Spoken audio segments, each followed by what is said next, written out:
आज का वीडियो बहुत ही खास है। उन महिलाओं के लिए है जो प्रेगनेंसी की कोशिश कर रही है। नमस्कार दोस्तों, स्वागत है आपका आपके अपने चैनल डे यंग योग में, जहाँ हम बात करते हैं आसन, प्राणायाम, मुद्रा और आपके सेहत की।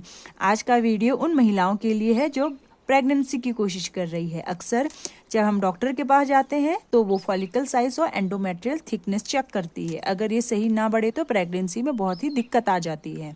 आज हम ऐसे कुछ आसन्स के बारे में बताएंगे, उनको करेंगे जो फॉलिकल ग्रोथ और ओवरी के लाइनिंग को नेचुरली सपोर्ट करता है। चलो स्टार्ट करते हैं। सबसे पहला हमारा आसन है बतकौन आसन, बटरफ्लाई पोज। इसके लिए सबसे पहले अपने मैट पर पैरों को सामने रखकर सीधे रख के अपने मैट पर बैठ जाएं। अब अपने दोनों पैरों के घुटनों को इस प्रकार मोड़ें और अपने पैरों के दोनों तलवों को एक साथ इस पर लाएं। अपने दोनों हाथों से पैरों को पकड़े और पैरों को अपने शरीर के नजदीक लाने की कोशिश करें जितना हो पाए। अब अपने दोनों पैरों के घुटनों को अप एंड डाउन करें, अप डाउन, फिर इसे फास्ट मोशन में करें। इसमें कोशिश करें कि आपके दोनों घुटने प्रॉपर नीचे तक डाउन और ऊपर तक अप जाए।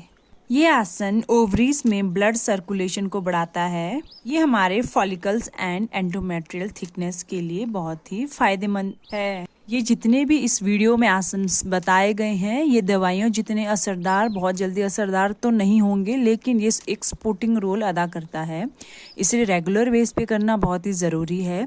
इस आसन को आप 3 से 5 मिनट तक करें। ये आपके थाई फैट को भी कम करता है। 3 से 5 मिनट के बाद रिलैक्स हो जाएं। अब हम अपना सेकंड आसन करेंगे, पश्चिमोत्तान आसन। इस आसन के लिए हमें मैट पर पैरों को सीधे रखकर ही बैठना होता है।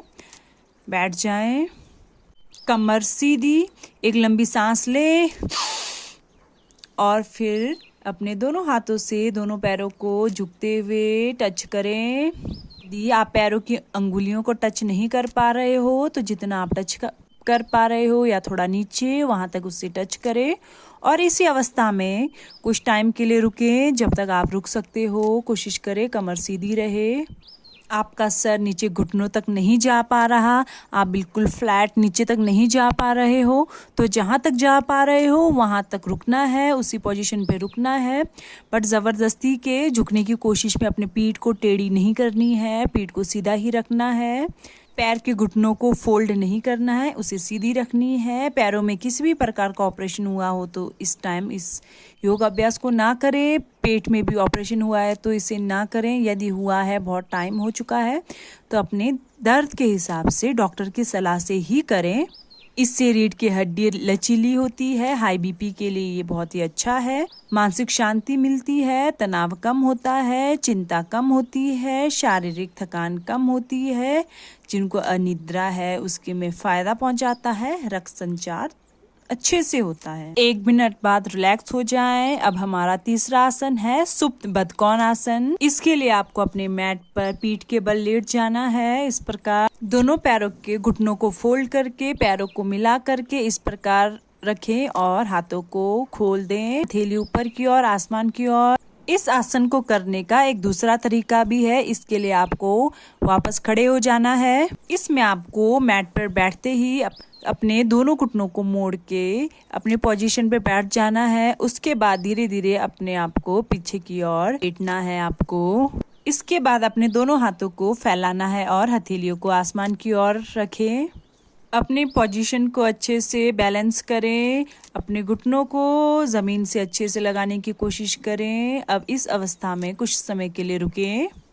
इस आसन से स्ट्रेस कम होता है, गर्भाशय को आराम मिलता है, रक्त संचार में सुधार होता है, बीपी और अस्थमा के लिए बहुत ही फायदेमंद है। अनिद्रा, एंजाइटी में बहुत ही फायदेमंद है। पेट फूलने और अपच में लाभदायक है। 5 से 10 मिनट तक आप इसी अवस्था में रह सकते हो। अब धीरे धीरे रिलैक्स हो जाएं, दोनों पैरों को सीधा कर ले, अपने आप को रिलैक्स करें। अब हम धीरे धीरे अपने अगले आसन की ओर बढ़ते हैं। हमारा अगला आसन है 4th आसन, सेतुबंद आसन। इसके लिए आपको अपने मैट पर पीठ के बल इस प्रकार लेटना होगा।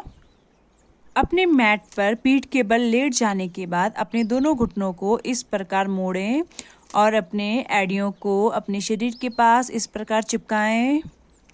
अब सांस भरते हुए अपने पीठ को ऊपर की ओर उठाएं और अपने दोनों हाथों को पीठ के नीचे एक साथ जोड़ लें। पीठ को ऊपर अच्छे से उठा के रखने की कोशिश करें। इस अवस्था में भी सेकंड के लिए रुकें। ऊपर जाने के बाद सांस नॉर्मल कर लें। सांस लें और छोड़ें। इस आसन को खाली पेट ही करें। स्लिप डिस्क या बहुत ज़्यादा पेन हो तो इसे डॉक्टर की सलाह से ही करें। ये एंडोमेट्रियल मोटाई बढ़ाने में सहायक है और यूटेरस और ओवरी में ऑक्सीजन सप्लाई बढ़ाता है। अब अपने 1 मिनट या बॉडी की क्षमता के अनुसार जितने टाइम तक आप रह सकते हो, रहने के बाद धीरे धीरे सांस छोड़ते हुए नीचे आएं। अपने आप को रिलैक्स करें। दोनों पैरों को सीधा कर लें। हमारा 5th आसन है भुजंगासन। भुजंगासन के लिए हमें अपने मैट पर पेट के बल लेटना होगा। इस प्रकार पेट के बल लेट जाएंगे। फेस को ठोडी के बल ले आएं। दोनों हाथों को अपने चेस्ट के पास ले आएं। इस प्रकार सांस भरते हुए अपने हाथ, सिर, छाती और पेट के हिस्सों को इस प्रकार ऊपर उठाएं। अपने दोनों हाथों को बिल्कुल सीधा कर लें। गर्दन को पीछे झुकाएं और आपका फेस आसमान की ओर। इस अवस्था में 30 सेकंड से 1 मिनट तक आप अपने क्षमता अनुसार रुकें। आप इस आसन को 3 से 4 बार रिपीट कर सकते हो। ये आसन रीढ़ की हड्डी को मजबूत करता है और रीढ़ को लचीला बनाता है। आपके हार्मोन्स को बैलेंस करता है और ओवरीज को एक्टिव करता है, जो आपके एंडोमेट्रियल थिकनेस और फॉलिकल साइज के लिए बहुत ही बेटर है। सांस को छोड़ते हुए नीचे आएं, रिलैक्स हो जाएं। अब हमारा आसन है नेक्स्ट 6th आसन, उत्थान आसन। उसके लिए आपको अपने मैट पर सीधा खड़ा होना होगा। अब सांस छोड़ते हुए नीचे झुके, अपने पैरों को टच करने की कोशिश करें। घुटनों को मोड़ना नहीं है। घुटने बिल्कुल सीधे रखें और अपने पैरों को टच करने की कोशिश करें। इस अवस्था में कुछ देर के लिए रुके। 30 सेकंड से आप 1 मिनट तक के लिए रुक सकते हो। ये स्ट्रेस को घटाता है, रिप्रोडक्शन हेल्थ को सुधारता है, ओवरीज को सपोर्ट करता है, पीठ को लचीला बनाता है, रक्त संचार बढ़ाता है, पाचन सुधारता है, तनाव चिंता को कम करता है। रिलैक्स हो जाए। यदि आप कंसीव करने की कोशिश कर रहे हो, नेचुरल IVF, IUF कुछ भी कर रहे हो, तो आप इसे रेगुलर बेस पे 15 से 20 मिनट के लिए करें।